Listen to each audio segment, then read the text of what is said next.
Hello, today I will talk about 3D modeling. Let's learn some 3D rendering software first. Maya, Blender, ZBrush. Our topic today is Blender. Here are some examples of what you can create in Blender.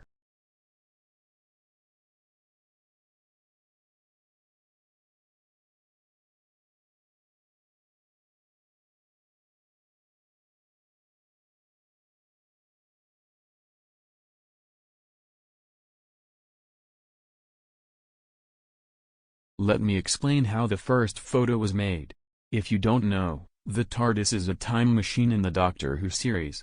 For the TARDIS photograph, a reference photograph was first found. Reference photos are very useful if the model is very detailed or will be photorealistic because the reference photo allows modeling through the photograph of the object. After the modeling was finished, details such as writings were added, and then the model was colored. Finally, the appropriate light and camera angle were determined and the image was rendered. Now let me explain how the second photo was made. If you don't know, the three balls in the photo are Pokeballs from Pokémon games. At the beginning of each game, you are given a chance to choose from among three Pokémon. First, one of the Pokeballs was modeled via the reference photo and then colored. Then a hair particle system was added to a ground object for grass. This particle system creates a grass/hair-like object. Then the ground object was colored. After adding hair dynamics, the grass was given a suitable shape and structure. Hair dynamics allows the hair particle system to interact with objects. Then modeled Pokeball was duplicated, and then a collision was added to the ground object where the grass particle system was located. Collision causes objects to collide. Finally, a collision was added to the Pokeballs and it was animated to fall on the grass. When the ball dropped on the grass reaches a suitable position, a suitable HDR is selected. HDR affects reflections.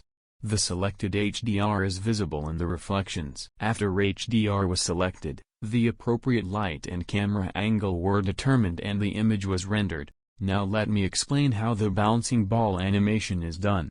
First, a sphere and a floor were added to the stage.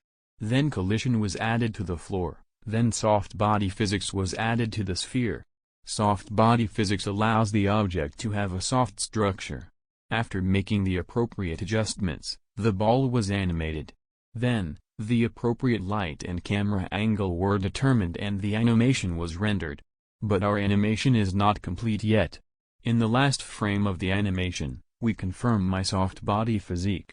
Because we did this, the new form of the sphere now changed to the one in the last frame. Now we need to smash the sphere.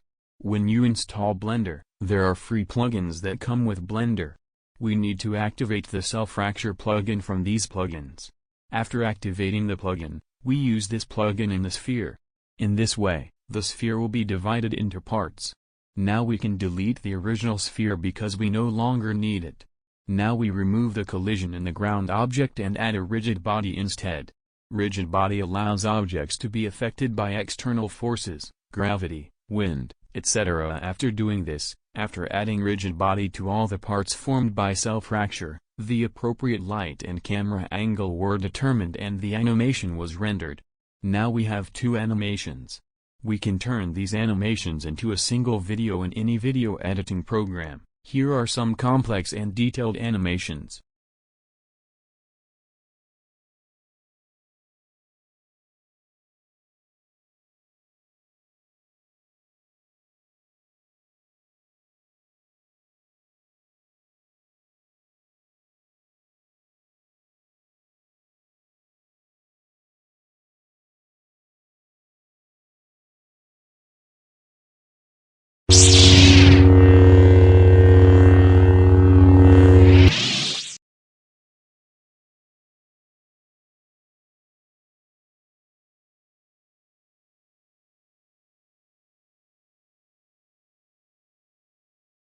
Some extra details.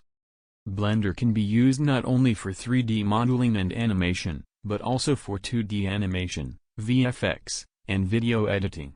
For example, this video has been edited in Blender. You can also make physics animations such as fire, smoke, water, fabric. Thank you for listening. I hope you liked the video.